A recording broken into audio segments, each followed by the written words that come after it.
بسم اللہ الرحمن الرحیم۔ راحلہ سے میری دوستی تھی، وہ بہت اچھی عادت کی تھی۔ بدقسمتی سے اس کی شادی شوکت نامی آدمی کے ایک پڑوسی سے ہو گئی تھی۔ ہم تو جانتے تھے کہ یہ شخص سخت مزاج اور شکی ہے۔ بیچاری راحلہ کے والدین نہیں جانتے تھے۔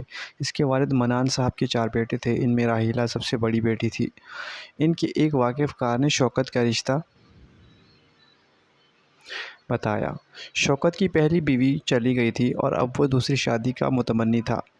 وہ ایک سرکاری محکمے میں کلرک تھا۔ بوڑھے والدین اور 2 بھائی کالج میں زیر تعلیم تھے۔ اس کے گھر والے تو ٹھیک تھے، لیکن شوکت کے اکڑ پن کی وجہ سے جو بھی دیکھتا تھا وہ کتراتا تھا۔ شاید اس کی پہلی بیوی اس کو چھوڑ کر چلی گئی تھی۔ منان صاحب کے دوست جس نے رشتہ کروایا تھا، انہوں نے ان کی بہت تعریف کی تھی۔ تاہم شوکت کے گھر والے بھی بہت سیدھے سادے تھے۔ دونوں گھر والوں کے بزرگ آپس میں ملے، ایک دوسرے سے بات چیت کی تو منان صاحب نے بیٹی کے رشتے کے لیے ہاں کر دی۔ یوں راحلہ بیاہ کر ہمارے محلے میں آ گئی۔ اس نے آتے ہی گھر سنبھال لیا۔ شوہر کا ایک اچھی بیوی کی مند خیال رکھتا تھا۔ اس کی سلیقہ شعری سے بکھرا ہوا گھر سنبھل گیا۔ جلدی اللہ تعالیٰ نے ایک بیٹے اور بیٹی سے نواز دیا۔ اب وہ شوکت کو اتنا دھیان نہ دے پاتی کیونکہ اس کو گھرداری کا بھی خیال رکھنا پڑتا تھا۔ اسے شوکت اس سے الجھنے لگا اور چھوٹی چھوٹی باتوں پر چک چک کرنے لگا۔ اس کے والدین نے اسے سمجھایا، تم نے پہلے ہی ایسے گھر اپنا برباد کر دیا تھا، ذرا غصے پر قابو رکھو۔ اب تمہارے چھوٹے چھوٹے بچے ہیں، وہ کسی نہ کسی کی سنتا، کیونکہ بد مزاجی اس کی فطرت بن چکی تھی۔ ایک روز وہ مجھ سے کہنے لگی، تانیہ اگر تمہارے آفس میں جگہ ہو تو نوکری کی دلوا دو، گھر کے حالات کافی حد تک ٹھیک ہو جائیں گے۔ دراصل شوکت کی تنخواہ کم ہے اور اوپر سے بچوں کا خرچہ ہوا، مہنگائی بھی بڑھتی جا رہی ہے اور روز پر روز چڑچڑے ہوتے جا رہے ہیں۔ راحلہ گریجویٹ تھی۔ میں نے اس سے کہا کہ آفس میں مینیجر صاحب سے بات کروں گی۔ میں نے مینیجر سے بات کی تو کچھ دنوں کے بعد ان کے کولیگ نے جاب چھوڑ دی اور مینیجر صاحب نے کہا کہ جس کی تم نے جاب کی بات کی تھی، اس کے ڈاکیومنٹس اور سی وی وغیرہ لے آؤ، ہمیں ایک خاتون کی ضرورت ہے۔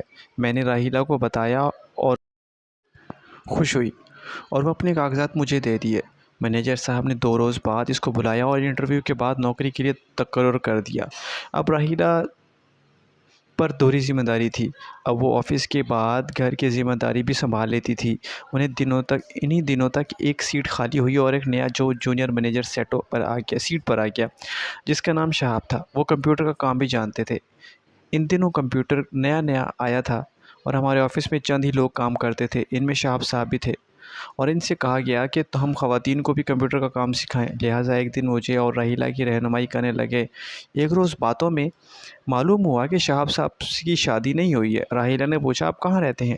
تو انہوں نے کہا کہ میں ایک ہوٹل میں رہتا ہوں، اگر کوئی چھوٹا سا مکان مل جائے تو وہاں چلا جاؤں۔ میں نے کہا کہ میرے بھائی کے دوست کا ایک مکان خالی ہے اور اس کی چابی میرے بھائی کے پاس ہے۔ ان کا دوست 3 سال کے لیے بیرون ملک چلا گیا ہے۔ میں نے بھائی سے بات کی تو انہوں نے کہا کہ ہاں مل سکتا ہے۔ انہوں نے آپس میں بات کی اور وقت طے کیا۔ پھر میرے بھائی نے مکان دکھایا جو ہمارے گھر سے اگلے چوک پر تھا۔ ایک روز اس کا بیٹا شدید بیمار تھا۔ اس نے اپنے بیٹے کی خاطر چھٹی لی اور جلد ہی گھر جانے کی ہوئی۔ تبھی شہاب صاحب نے کہا کہ اگر برا نہ مانو تو میں تم کو گھر چھوڑ دوں، کیونکہ میرے والد صاحب بھی خانے وال سے آ رہے تھے، اور اس کے ساتھ چلی گئی۔ بدقسمتی سے اس کا شوہر اسی وقت آفس سے گھر آ رہا تھا، نے راحلہ کو گاڑی سے اترتے دیکھ لیا اور پھر کیا ہوا جو ایک غلطی سرزد ہو گئی، اس کی معافی نہیں تھی۔ بہرحال اس کی غلطی کی سزا تو ملنے ہی تھی۔ اس روز شوکت نے اپنی بیوی پر بہت سنگین الزام لگایا، کہا کہ تم ملازمت کے بہانے یاروں سے ملتی ہو۔ اس کے بعد شوکت روز بیوی سے جھگڑنے لگا اور محلے والے بھی سنتے کہ شوکت اپنی بیوی کو عجیب القابات سے نوازتا تھا۔ لوگوں کو پھر بھی راحلہ پر شک تھا، لیکن میں جانتی تھی کہ وہ ایسی نہیں ہے، کہ وہ اپنے گھر اور بچوں کے سکھ کی خاطر کر رہی ہے۔ اگر تم کہتے ہو تو میں ملازمت چھوڑ دیتی ہوں۔ میں نے تمہارے کہنے اور ہاتھ بٹانے پر ملازمت کی تھی۔ اس نے کہا، مجھے شوق نہیں ہے ایسی کمائی کا جو اپنی عزت بیچ کر گھر میں لاتی ہو۔ راحلہ اتنے سخت الفاظ سے گھبرا کر استعفیٰ دے دیا۔ اس نے نوکری چھوڑی تو شوکت طیش میں رہنے لگا۔ اس نے راحلہ پر عرصہ حیات تنگ کر دیا۔ ایک دن شہاب صاحب نے پوچھا، مسز فہیم، یہ بتائیے کہ راحلہ نے نوکری کیوں چھوڑ دی ہے؟ میں نے کہا کہ آپ کی وجہ سے میری بیوی نے نوکری چھوڑی ہے۔